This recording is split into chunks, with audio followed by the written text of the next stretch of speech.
राजस्थान के पूर्व deputy CM Sachin Pilot की जन संघर्ष यात्रा का आज 5वें दिन समापन होगा। इस मौके पर सचिन पायलट जयपुर में जनसभा का आयोजन कर अपनी ताकत दिखाएंगे। दूसरी तरफ सचिन पायलट के प्रति प्रदेश प्रभारी सुखजिंदर सिंह रंधावा के सुर बदल गए हैं। रंधावा ने कहा है कि पायलट उसका छोटा भाई है और ऐसे में लेकिन पदयात्रा की टाइमिंग गलत है। इससे पहले रंधावा ने पायलट के अनशन को पार्टी विरोधी माना था। राजनीतिक विश्लेषकों का मानना है कि पायलट की यात्रा में जिस प्रकार भीड़ उमड़ी है उसे देखकर ही रंधावा के सुर बदले माहौल में सीएम गहलोत भी खामोश है। और बता दें कि सचिन पायलट ने 11 मई से अजमेर से जन संघर्ष यात्रा का आगाज किया था। पायलट का कहना है कि पेपर लीक और करप्शन के मुद्दे को लेकर वह यात्रा निकाल रहे हैं।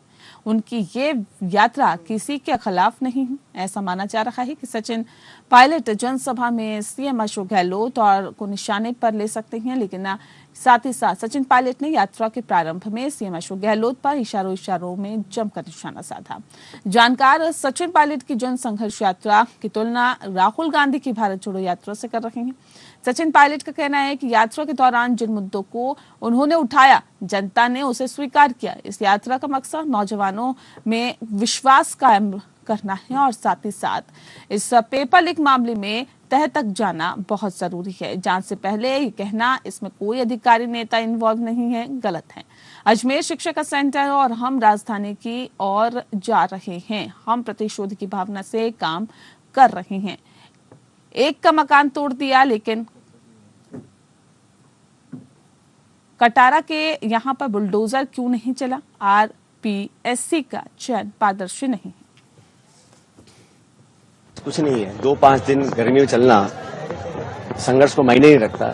जिन लड़के लड़कियों ने साल 2 साल मेहनत कर कोचिंग लेकर ट्यूशन पैसे खर्च कर किराए के मकान में रह के पेपर दिए, पेपर लीक हो गए, उनका भविष्य अब अंधकार में जूझ रहा है, उन लोगों की पीड़ा हमें समझनी चाहिए, उनके परिवार वालों की क्या पीड़ा है। तो मैं चाहता हूँ ये पूरा जो ढांचा है इसमें परिवर्तन करने की जरूरत है और जब तक हम इसमें मूल चूप चेंजेस लेकर नहीं आएंगे तो लोगों का विश्वास कायम नहीं रहेगा सिस्टम के अंदर। और ये करप्शन इसका मेन रीजन है।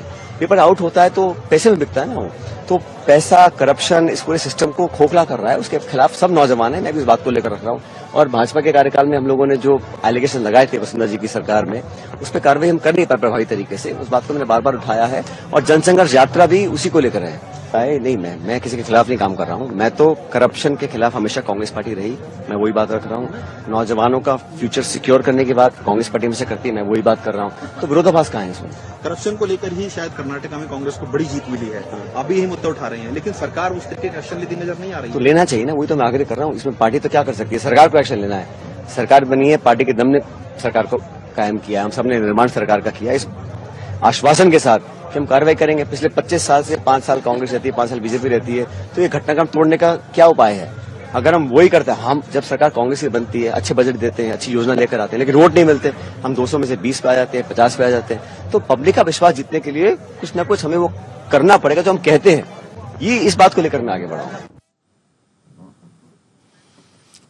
तो पब्लिक का विश्वास जीतने के लिए करना पड़ेगा जो वो कहते आए हैं। रूप नारायण सवरिया इस पूरी खबर पर ज्यादा जानकारी के साथ हमारे संवाददाता सीधे हमारे साथ जुड़ गए हैं। रूप नारायण, जानना चाहेंगे आपसे कि पायलट की पदयात्रा का आज अंतिम दिन है। लगातार पायलट की पदयात्रा चली और इसका मकसद तो वो कुछ नहीं बता रहे। वो कह रहे किसी के खिलाफ इसका मकसद की ये यात्रा नहीं है, लेकिन जन समर्थन कितना मिलता हुआ उन्हें दिखाई दिया इस यात्रा के दौरान?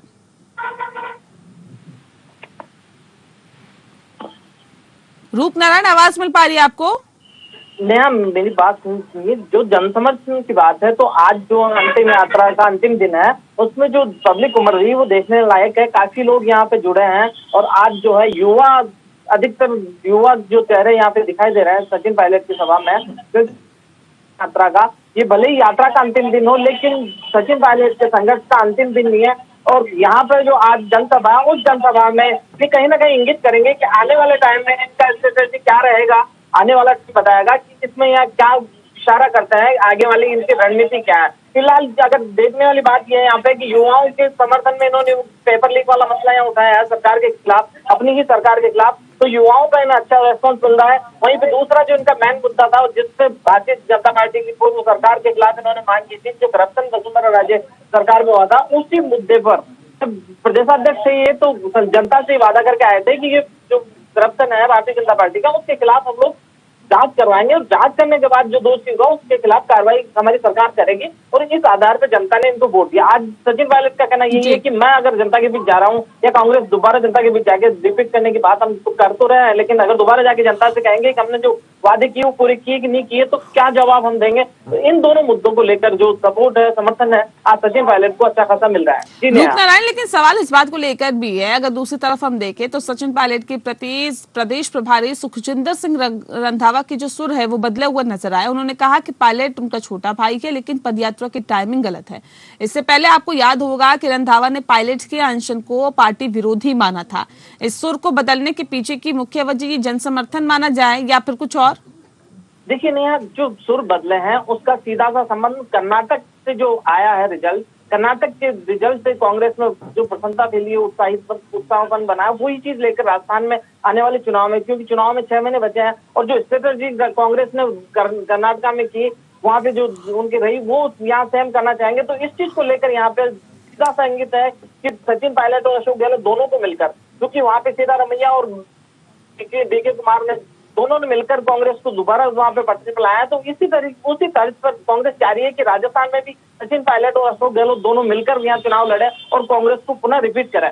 स्ट्रेटेजी वही बनती हुई देख रहे हैं। इसी आधार पर सचिन पायलट को वापस जो है यूटर्न यहाँ से रंधावा ने लिया है और सचिन पायलट को अपना छोटा भाई कहा है। और ये जो यात्रा है उसका सीधा सीधा विरोध ना करके खाली ये कहा है कि ये जो समय है ये उचित समय नहीं था इस यात्रा के लिए, और बाकी सचिन मेरा छोटा भाई है, मैं उससे बात करूंगा और देखूंगा कि किसने सचिन को बहकाया है। यानी कि उनके सुर तो निश्चित रूप से बदले हैं। वो दो चीजें हैं कि आने वाले चुनाव में कर्नाटक वाली जो स्ट्रेटेजी वो इस काम करेगी, दूसरा जो लेकिन रूप नारायण यहाँ पे ये भी बहुत अहम हो जाता है समझना और जानना है कि पायलट अगर ये कह रहे कि देखिए ये जो यात्रा है वो किसी के खिलाफ नहीं है, सरकार के खिलाफ नहीं है, लेकिन जो मुद्दे उन्होंने उठाए हैं वो तो इनडायरेक्टली सरकार के खिलाफ ही जा रहे हैं, चाहे करप्शन का मुद्दा हो या फिर पेपर लीक का मुद्दा हो। ये जो मुद्दे हैं वो तो सरकार के खिलाफ है और सरकार की कार्यशीलता पर भी सवाल उठा रहे हैं कि आखिर कार्य किस तरह से सरकार कर रही है, प्रशासन किस तरह से कार्य कर रहा है। अब ऐसे में सवाल इस बात को लेकर है, अगर ये कहा जा रहा है कि सरकार के खिलाफ नहीं है तो फिर ये किसके खिलाफ है?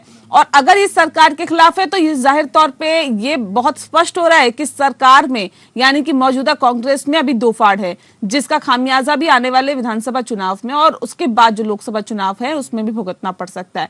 तो ये दोनों तरफ से कहीं ना कहीं जो स्थिति है वो कांग्रेस के लिए चिंताजनक बनती जा रही है।